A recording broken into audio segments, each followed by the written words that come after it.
Good morning and welcome to the David and David on Real Estate podcast. Today we are on episode number 133. David Corman, it's good to be one on one with you again.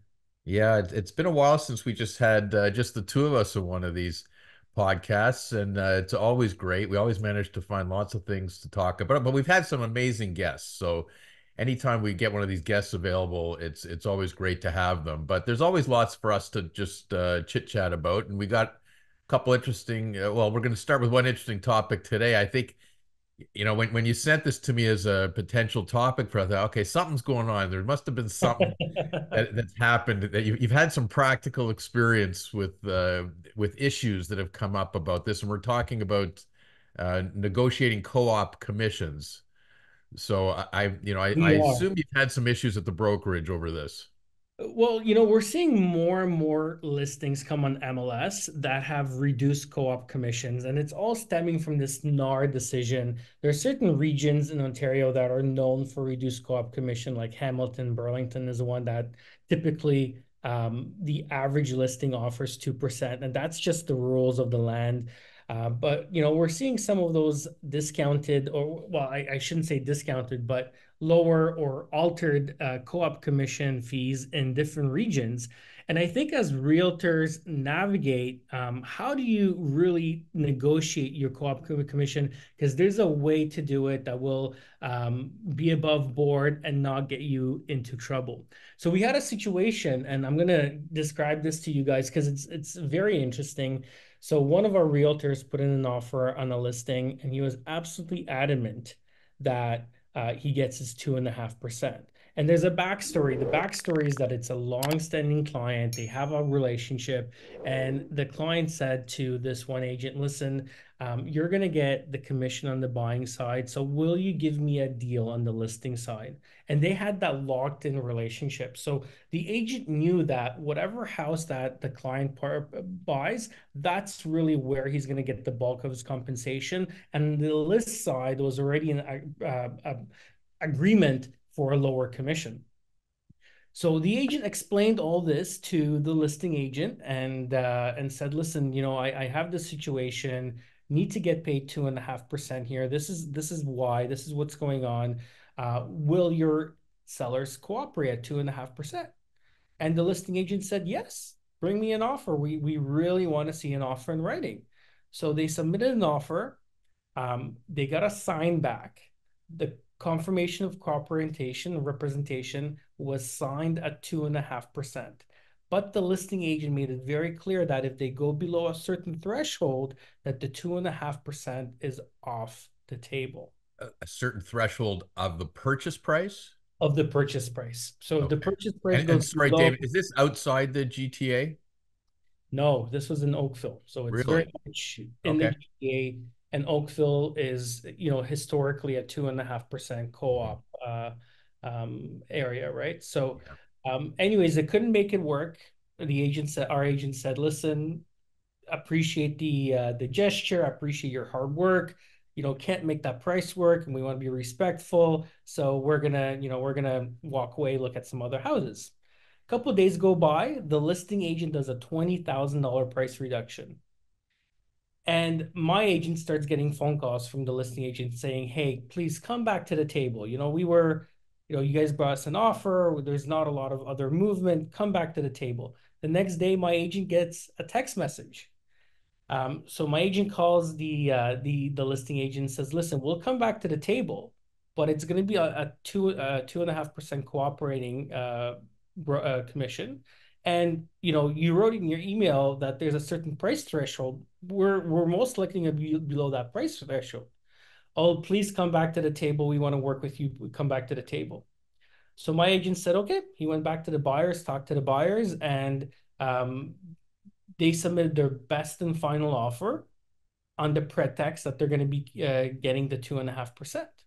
And what happened was the listing agent had no communication with my agent, just acknowledged receiving the offer, no other communication.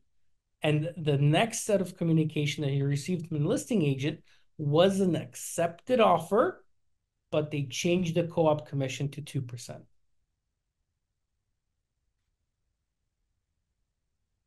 Now, David, Hmm. that puts my realtor Yeah, in a very precarious situation right. because now he has to go back to his client and say, well, look, we have a deal, but we don't have a deal. And because of the relationship that my realtor has with his clients and the full transparency from day one that my realtor has with his clients, the client said, you know what? We don't like the way this was done. We don't like the way this was handled. We don't want to proceed. And the offer was a conditional offer, it was not a firm offer. So at that point, unfortunately, the buyers made the decision not to proceed forward and wrote an email to my agent and asked me to forward that email to the other brokerage that they're not going to be proceeding forward with the transaction and they have a really bad feeling about how the whole process was handled. So they relied on the condition clause at that Correct. point to get, and what was it conditional on? On status certificate and home inspection. Okay. So was there any attempt before they took the position that we're not waiving the condition to go back to say we'd consider waiving the conditions and going ahead if you adjust the co-op to 2.5? Was there an attempt to do that? Oh, absolutely. So the leadership on both brokerages were involved. I got involved right away. We coordinate with the other leadership of the other brokerage. And what's really interesting here is that the leadership of the other brokerage took the position that their agents did nothing wrong. There's no, your agent erred because he didn't send the confirmation of compensation on the second offer first, got Uh-huh. that signed, and then sent the offer, which is the correct way of doing it. And we're going to get into it and peel back those layers in a little bit just after we're finished discussing this particular situation. But Okay. the manager basically said, look, you made a small mistake. You didn't send the co-op form first. Right. Therefore, we had every right to rely on the MLS uh, listing information and the commission that's displayed and offered on the MLS. And our agent did nothing wrong by accepting an out offer. And I said to them, I said, And the MLS did say it 2%, not 2%. Correct. 2.5%. Okay. Correct. Correct. And I said to the other manager, I said, I almost agree with you. I said, if that offer was sent on its own with no conversation, then you have every right to go ahead and change that co-op form to what's being offered. But I said, the minute that your seller signed a previous co-op form at 2.5%, and I see the history of the communication and what was being communicated from day one, that all the offers are being submitted under the pretext of 2.5%, the minute that your agent failed to communicate with my agent when the second offer came in that this is a problem and simply accepted it, breached ethical standards. And I said, it's unacceptable. And I said, look, I'm going to support our buyer walking away from this transaction if they decide to do that. And the minute that I sent that email that they're walking away from the transaction and that was their decision, we just laid out, all the facts. Right away, the other agent changed their tune and got the 2.5% accepted. Oh, so it did end up going ahead at 2.5% at the end of the It, day. it did, and we dropped off the deposit, and we're now in our conditional period. So I'm curious, David, when you went back with your position that, um, yes, we get it. It's stated 2% in the MLS, but there's a history of documents here. There's a history of written negotiation and discussion, not just verbal discussion, but on writing, because there was previous offers always showing 2.5%. So when you presented that argument back to the other brokerage, did they accept that? Did they say, okay, that makes it a little grayer area? Like, how did they respond to that? No, it's very interesting. So the manager that was actually dealing directly with this uh, dug in his heels and said, I disagree with you, and said, hey, I called Treb, I called this person, I called that person, and everybody agrees with me. And I said, well, you're wrong, and there's clear evidence and history here to support our viewpoint. And I said, listen, just put yourself in the buyer's shoes here. Like, how would you feel if you submitted an offer on the pretext of of something, and then somebody unilaterally changed a major clause like this. It's just so wrong on so many levels. And the fact that the manager was in support of this was extremely concerning. And what's interesting is I know the owner of the other brokerage, so I reached out to them and I had a very detailed conversation, and they said to me, it sounds like, and I CC'd them on all the email correspondence as well and all the supporting documents. And this owner said to me, it sounds like I would agree with your position, but I have to support my manager.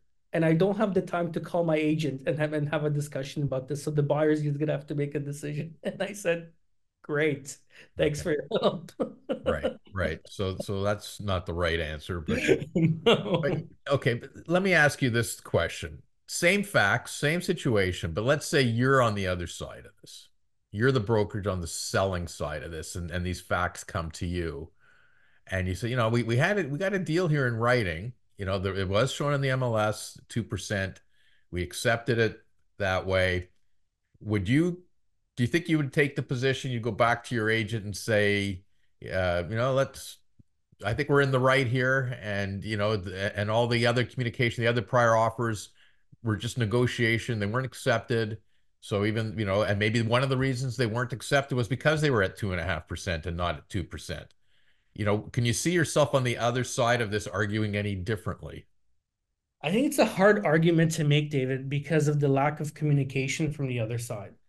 Um, I think if the listing agent at the time of receiving the offer made an objection to the commission and said, "Hey, I received your second offer.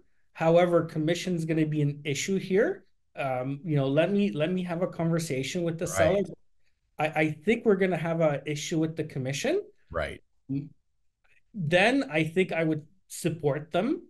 But failing that conversation, like I think this is just trying to have your cake and eat it too. It's not right. And I would have a really hard time supporting my agent. I would say, listen, you guys signed the co-op form at 2.5% and alluded that that's on the table. And Right. failing any evidence to the contrary, I'm sorry, but this is coming out of your listing commission, and we're going to honor our word and honor the agreement.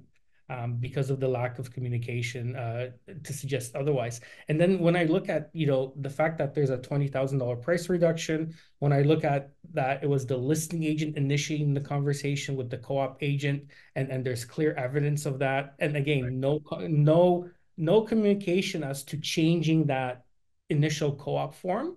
Like I said to my agent, I said, theoretically, you didn't really have to submit a second co-op form with the second offer. The initial co-op form that's signed stands. And if the other side wants to adjust it, then they have to bring that forward because they've agreed to a certain position already.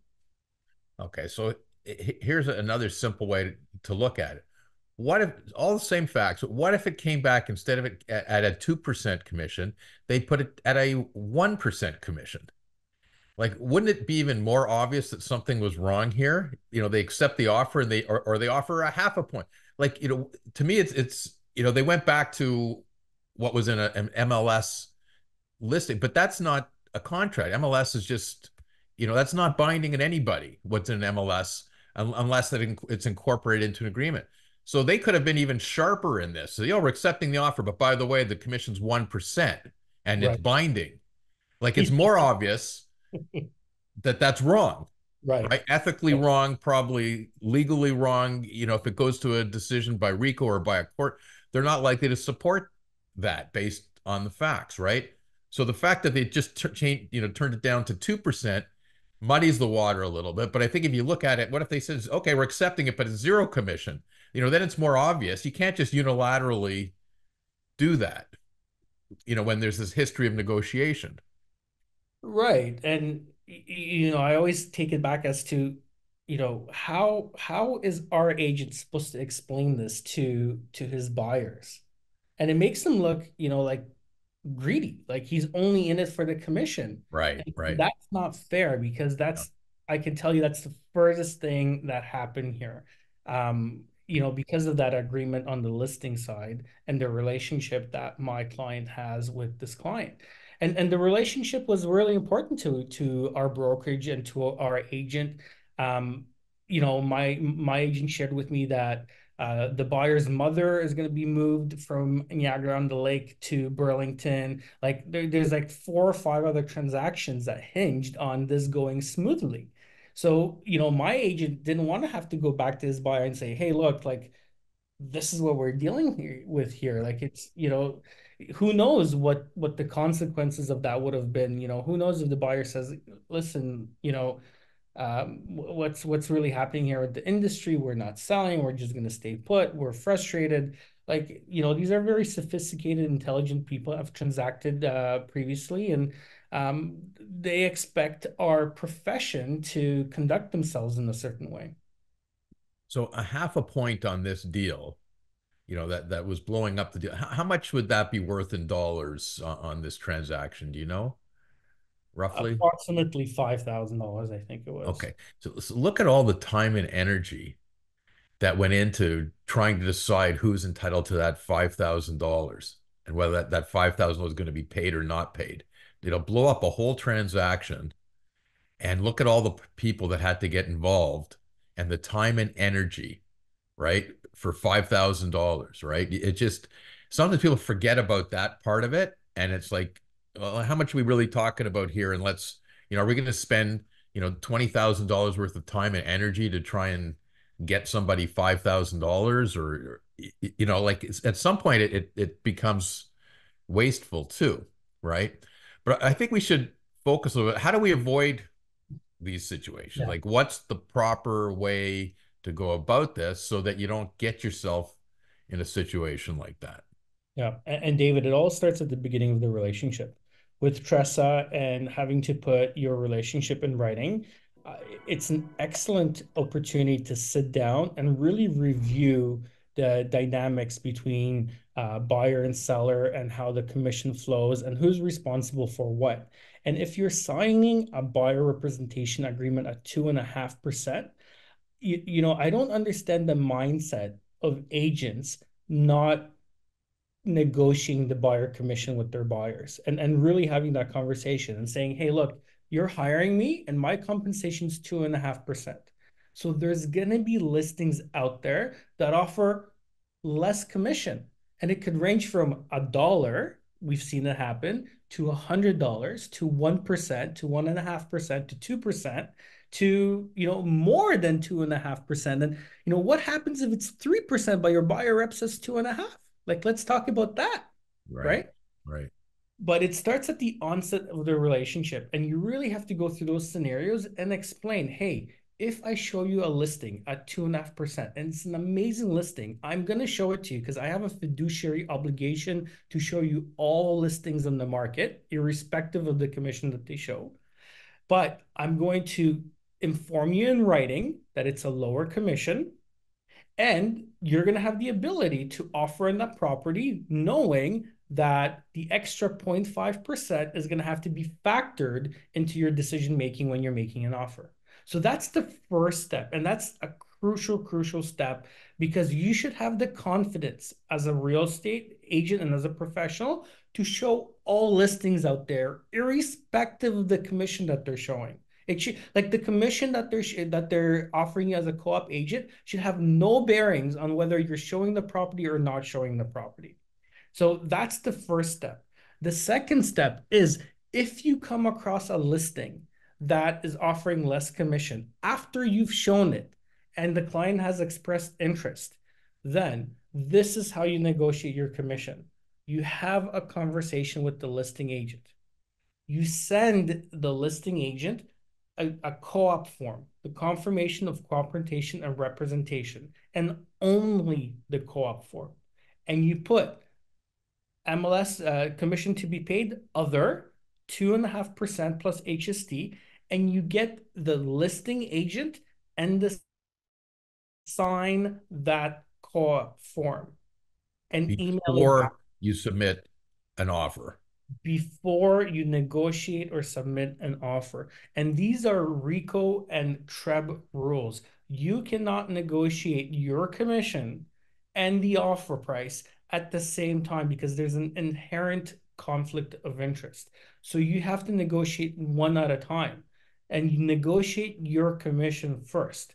Once you've negotiated your commission and you have that signed confirmation of co-representation, all parties know that the offer that you're about to submit is being negotiated based on the commission that's been agreed to.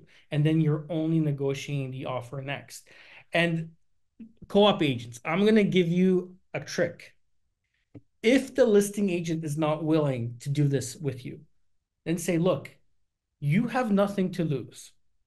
Right now, you don't have an offer. I'm going to send you an offer, and it's a really good offer. I'm not going to tell you what it is because I have instructions from my clients not to release and tell you what the offer is until we're ready and we're going down that path. Right now, I'm going to send you a COB form, and it's for 2.5%. All you have to do is understand and explain to your seller that this great offer that I'm going to send you, that we're negotiating based on 2.5%. So whatever number they see, just have them factor that into their calculation. And if they're not happy with the number, they do not have to work with our offer. They do not have to accept our offer. It has to work and make sense. So respectfully, Mr. Listing Agent, you have nothing to lose by going ahead and signing this confirmation of corporation. All we're doing is we're just entering a very transparent and clear ecosystem, knowing that the offer I'm about to send you, the great offer I'm about to send you, is being negotiated on that basis.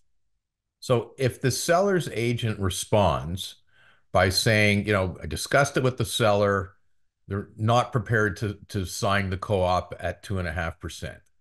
We're only going to do it at 2%. So here it is. We'll sign it at 2%. We'd love to get your offer in. Let the buyer know, it's 2%. Back to you. You factor that in. Then what do you do? Well, you have fiduciary duties to your client. So you can't really delay this process too much. You can't put your interest first in front of the buyer. So it's a bit of a sensitive situation. You can't dig in your feet. This is where your conversation with the buyer at the onset of the relationship really comes into play. And you rely on that conversation to get the remaining compensation. So at this Right. point, I wouldn't delay. I wouldn't dig in my heels. I would say, okay, no problem. You go back to your buyer and you say, look, I've tried to have this conversation. I've tried to get them to pay me my 2.5%. They are not willing to. So at this point, I don't want to delay this process any further, but please make your offer and adjust your offer on the basis that you owe me another Right. whatever. And then Right. the buyer might want to adjust this offer. Okay, Right. you know what? I was going to offer $1 million, but now I understand I owe you 0.5%. So I'm going to adjust my offer to 995. Right. David, don't submit $1 million. Submit 995. Let's start off with that number. No Right. problem, Mr. Buyer. I got your back. You're my client. Let's go ahead. And that's how you handle this whole process. Yeah, it's fully transparent that way. So and it works both ways. If this on the seller side, if they have the car, they say fine, we're going to accept it at 2.5, then the seller can adjust whatever offer they're going to accept based on the fact they're paying out 2.5. So that might work. If it comes back the other way, no, it's only 2%, then you as the buyer have the same buyer can do the same calculation math. I got to pay a half point to my agent. I'm factoring that into the price that I'm offering. It's completely transparent one either way, but you got to make sure you're doing it one way or the other and doing it properly and ethically and transparently, and then it works. But you have to, the key thing you said, David, you always say a lot of key things, but you have to have the confidence in your ability as an agent to have those honest conversations with your client and explain, here's the situation, here's how this works, because the clients don't know that, when was the last time they bought a house, if they ever bought a property, right? And the rules may have been different at that time. So you have to be able to explain, here's how this works. We can try this at 2.5. If that doesn't work, it's a great house for you. We might be at 2%, but then it's up to you to pay me the other half a point. We got to factor that in to the price that you're offering. Okay. And it's completely transparent and it works and it's completely ethical and proper that way. And you get everything in writing to make sure you comply with RICO. Yeah, and confidence is the key. And having a proper buyer presentation. Like we talk about this all the time. Have a structured, proper buyer presentation. This is who I am. This is who my team is. This is who my brokerage is. This is what I'm going to do for you. Here's a simple agreement of the agreement of purchase and sale in plain English. Treb does a great job of having a plain English agreement of purchase and sale that explains all the sections. Have a map. Like I used to have a map with the different regions based on the MLS system. So, and school districts, like, note sections where if we're going out, buyers can keep notes in a duotang and can keep MLS listings and explain everything. It's an easy process for you. It's not such an easy process for the buyer. So the more information you have, the more likely that you're going to be able to have these conversations, come across as a professional, and really, earn the commission that you deserve. Realtors work so hard. We see so many of our realtors working so hard. Like when realtors give away co-op commission and then don't charge the full co-op commission from their clients because, oh, you know what, he's my client, I'm just, I would never do that. Well, I think that's a big mistake.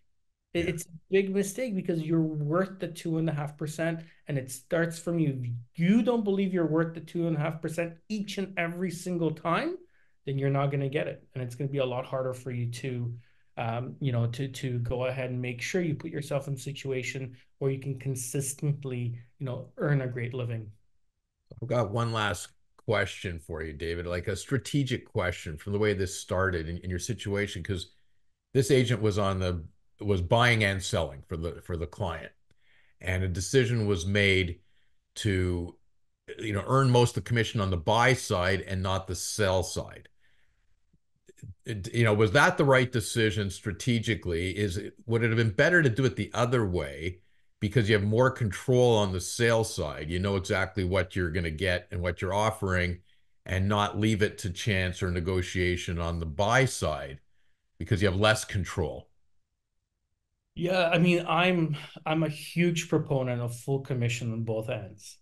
Yeah, I, I agree 100%. Go for that. But if you're but if uh, you're going to give up something, do you have more control if you're going to get your money on the sales side because you don't know what you're going to get on the buy side necessarily. You might run into a lower co-op commission, but you've got a little more certainty on the sales side. So don't give it up on the sale and take your chances on the purchase.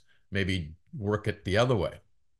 Yeah, I mean, looking at it statistically, David, I think the listing side is statistically lower than the co-op side. So statistically looking at that question, I think you're in a better situation hoping for a full co-op than hoping for a full list. But again, we're big proponents of full commission, full service. We teach our realtors, how to have those conversations and how to really show value and deliver value to be able to support charging full commission, and we're big proponents of it. So, I don't like discounting commissions for whatever reason, whether it's a relationship or to get business. I'm a big proponent of actually proving your worth, having a structured presentation and really delivering exceptional value. Yeah, no, I agree with you 100%. I'm having those type of conversations with the agents all the time. Like why? First thing you're doing is offering to discount your commission, like, or even, certain agents say, No conversation, to get it, like they want to pay for our legal fees to close the transaction on behalf of their clients. And I'm going like, why? Like, don't. Like, why should pay that? Like, let them pay that. That's a cost factor. That explain to them that they should be doing. Why are you giving away money? You're worth it. You're earning it. You're working hard. Support yourself and don't become a discount operator. And we take the same approach in our firm. No, we try and be very fair in our fees and stuff like that, but we don't want to be a discount law firm. yeah. It doesn't serve any useful purpose to anybody. Yeah, So and your I agree services with you. suffer. Like he, I think this would be a great topic actually for a subsequent podcast because I know we've touched on this in the past, but it's a big issue in our industry, and I would love to really do some role playing and teach realtors the conversations that they should be having on a listing presentation, to be able to really um, charge more commission. Yeah. Well, it's Awesome. an interesting topic, and this was an interesting topic. So I'm glad you suggested this for today. So this was great, David. Awesome. Well, next time we're going to jump into a new legislation that just came out, and nobody's talking about this, David. So I'm a bit surprised by this, but I'm anxious to get into it with you. Well, we're going to be talking about it. We'll start the conversation. Love it. Thanks everybody for joining us.